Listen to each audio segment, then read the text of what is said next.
Two iconic Naruto jutsus have just been pushed to godly levels, and Boruto's new ultimate Uchiha weapon is so far ahead of every other ninja tool in the world that it shouldn't even exist.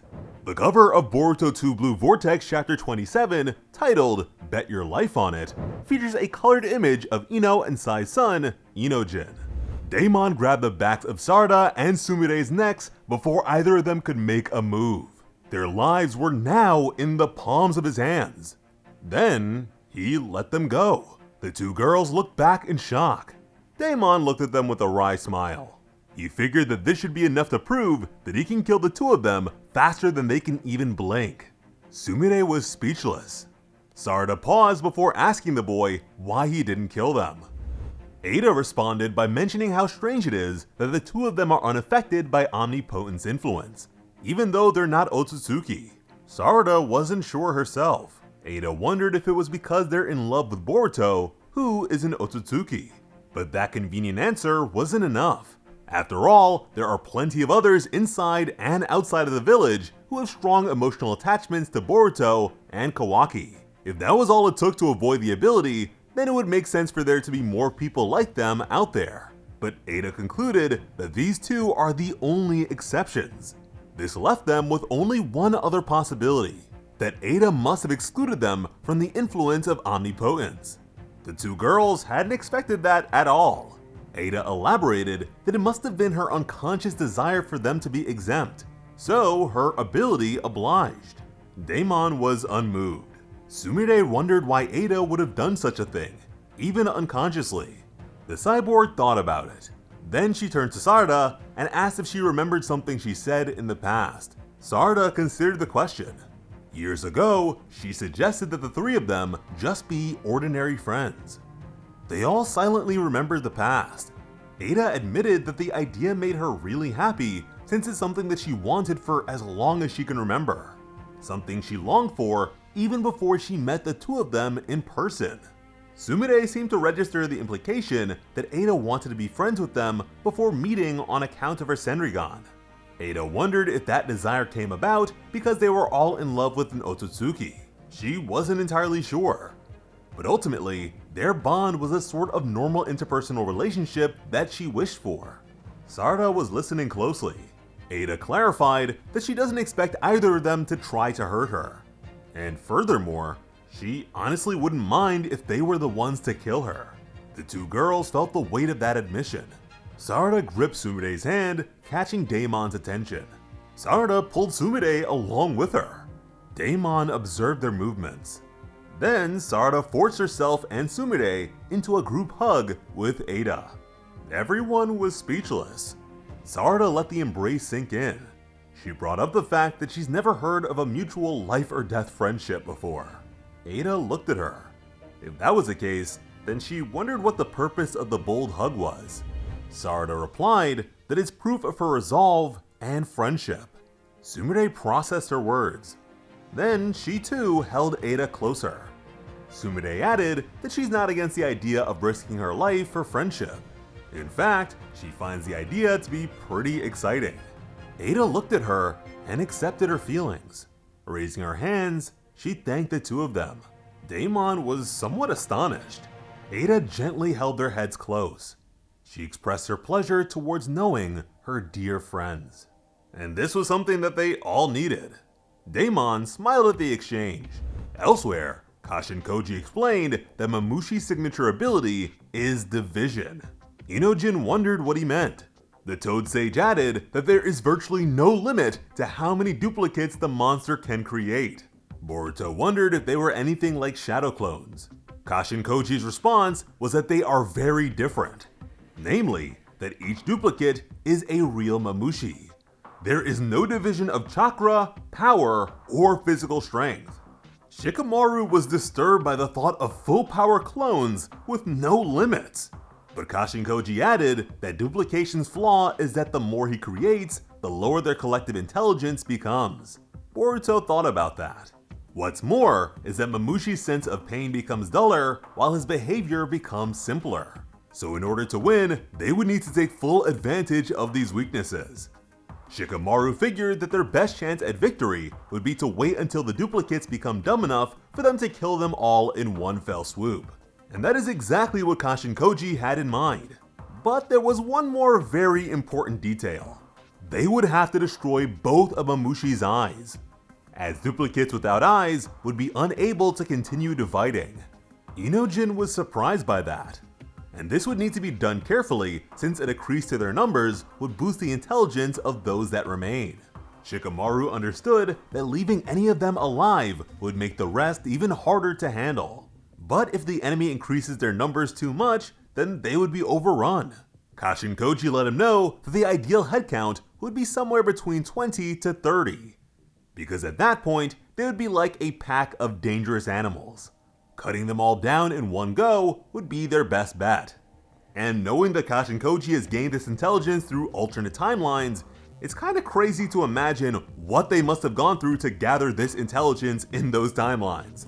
Continuing, Shikamaru asked if all of this would be pointless if Mamushi leaves one of himself at the enemy base. Inojin shared his concern, but Kashin Koji assured them that it wouldn't be an issue, because the duplicates instinctively roam together. So even if they were to leave one behind, it would be inclined towards rejoining the rest, which is an urge that would become harder to resist the dumber they become. With that in mind, Inojin questioned why they would be fighting Mamushi in the village at all, as a preemptive strike seemed more appropriate to him. Kashin Koji replied that they would be fighting in the village to avoid having Jura get involved. Boruto remained silent. Kashin Koji explained that Jura's targets are Boruto and Himawari. If either of them move, then he will too. But if the battlefield is the village, then Jura won't show up. That sounded strange to Inojin. Shikamaru chimed in that for some reason, Jura really likes their village. He regularly goes to bookstores and even buys sweets, and the enemy leader has been spotted in the village many times.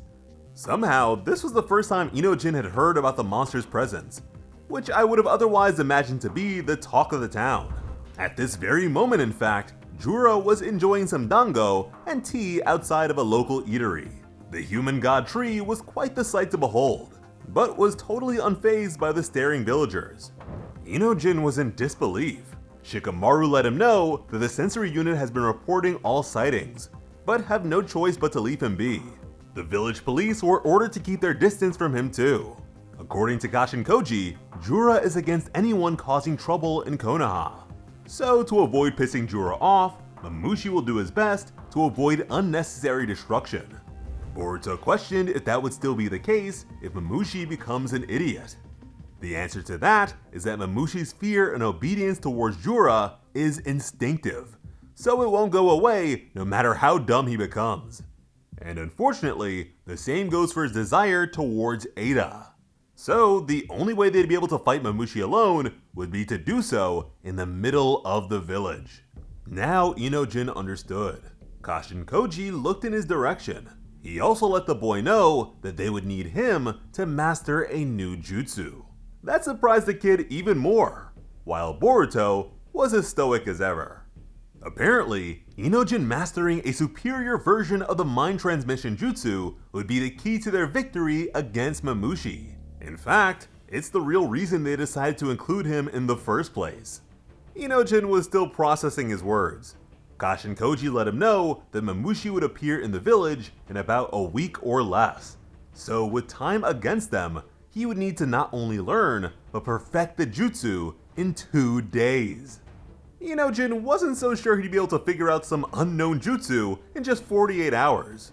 But Kashin Koji thought differently, since Inojin would have come up with it anyway, for the sake of avenging Himawari's death.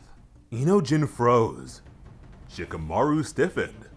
The young Yamanaka couldn't believe what he just heard. Accepting that he now had the boy's full attention, Kashin Koji stressed the fact that they would need to avoid such a future. But even so, the theories and techniques that Inojin would have developed as a result of it are very valuable. So he would pass them on to the current Inojin. Sai's sun shifted. Unwilling to let Himawari die, Inojin swore to learn the jutsu in 1 day instead of 2. And Boruto, whose sister's life is on the line here, just watched him without saying a word. Now, I have to wonder if these developments might have a sort of snowball effect later on. These characters are gaining access to things they would have developed on their own. So, it would make sense for them to be on an accelerated trajectory that would open even crazier possibilities later on. But shifting back to the village, Amato was smoking while watching a recording of Jura. Kawaki was over his shoulder and asking Amato if he'd figured anything out. The genius was having a hard time reading the monster's expressions, but he was under the impression that Jura did take damage. There's also the fact that the tree Jura was growing is likely to be the very same divine tree that he is made of. So they can heal him, be used as powerful weapons, and even unbreakable shields. To Kawaki, it was beginning to sound like the guy doesn't have any weaknesses. But to Amato, it was worse than that. Jura might just be impossible to kill. Although, having fought him, Kawaki is sure that it must be possible. It's just that he can't put the monster down with his current strength. So he needs more power, which is something Amato would prefer to avoid. He didn't want to offend the volatile Otsutsuki, but began to express his resistance anyways. And just as quickly, Kawaki was holding him up by the throat. Kawaki threatened the man with death and told him to obey. And if that wasn't enough to motivate him, Kawaki reminded Amato that he is the only hope for his daughter's safety. With that, Amato's attention shifted. He looked over at a certain pod, where he could see his daughter in her eternal slumber.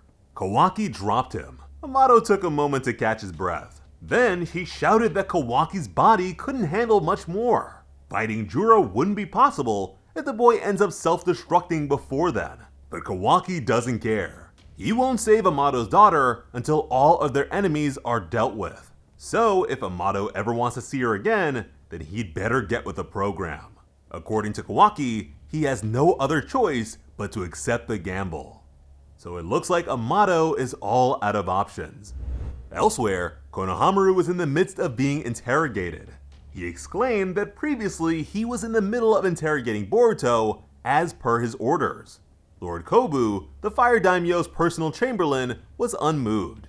Nothing about that cleared Konohamaru from their suspicions of him being a mole, which is why they needed to look into the matter and why they were having this conversation. Konohamaru admitted that during the interrogation, just the sight of the traitor made him sick. Now, he couldn't help but feel like there's some sort of contradiction when it comes to Boruto being an enemy of the Hidden Leaf Village. Sai's eyes narrowed. Lord Kobu wasn't sure what the Kage killer could have said, but was sure that it must have been some sort of manipulation.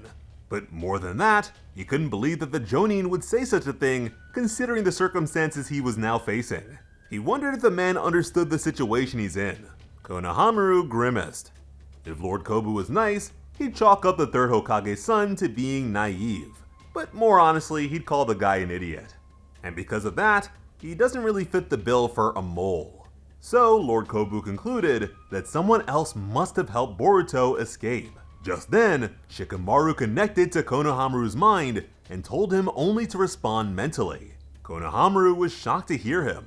They didn't have time to mince words, so Shikamaru decided to be direct and asked the Jonin to calmly hear him out. Shikamaru confessed to being the one who let Boruto get away. Konohamaru's eyes widened. Sai was watching him, and on account of his Yamanaka family members and intelligence gathering background, he surely picked up on the signs. Shikamaru explained that he gave Mitsuki the code to unlock Boruto's shackles, along with the fact that he is still working with Boruto of his own free will. Konohamaru wanted to know why, but Shikamaru was sure that he already understood as much himself. Konohamaru thought back. During their mission in the sand, Boruto prioritized their safety over his own, to the point of getting emotional. Konohamaru's intuition couldn't shake the contradiction. Shikamaru knew that it was only a matter of time before the powers that be catch on to what he's been up to. So he knew that he was asking a lot of his junior, but asked for his help regardless. He wants Konohamaru to join their efforts. Shikamaru wouldn't force the man to do anything, but if Konohamaru is willing to trust them, then he hopes that he will be willing to help them. All the while, Sai continued to observe, so there should be no doubt that he has noticed something. Back at Ada's place, Sumire realized that she would need to hurry on over to the lab. Sarada figured that she should probably get going too. That's when Ada latched onto her and refused to let her friend leave. She wanted to keep talking to Sarada. And all of a sudden, she's a hugger. Sarada looked to her other friend for some help, but Sumire told them to have fun and took her leave. Sumire stepped outside. Then, from the corner of her eye, she noticed Boruto was waiting. That caught her off guard. Boruto extended a greeting, and she turned to him in surprise. While from another building, Mitsuki noticed Boruto's presence. Before long, Boruto held up Sasuke's sword and coated it with chakra. He explained that he was performing Hagoromo, the Uchiha flowing blade jutsu. The envelopment of chakra increases a blade's sharpness and prevents chipping. But unfortunately, Boruto lost focus for just a moment, and as a result, the blade was chipped. So he asked the class rep if she could fix it within the next week. Sumire didn't understand why he was asking her of all people to do so. To that, Boruto reached for something he had tucked away. He revealed a scroll. Then he told her to give it a look. Sumire accepted it. She opened it up and began to read. Then her eyes widened. The technology it described was astounding. Boruto confirmed that such technology doesn't exist in their world yet. This is something that Sumire would have eventually developed as a result of her current research. The young girl was awestruck. Boruto wouldn't be able to tell her any more than that. He just asked if she would help him out. Sumire hesitated. She let him know that if she were to use such technology to fix the weapon, then the blade itself might be reborn as something totally different. She asked if that would be alright. Boruto looked down at Sasuke's sword. Then he extended it to her. As long as the weapon gets stronger, he doubts his master would mind. Sumire hesitated again. She accepted the task, but had one final objection. Boruto wasn't expecting that, and wondered what was wrong.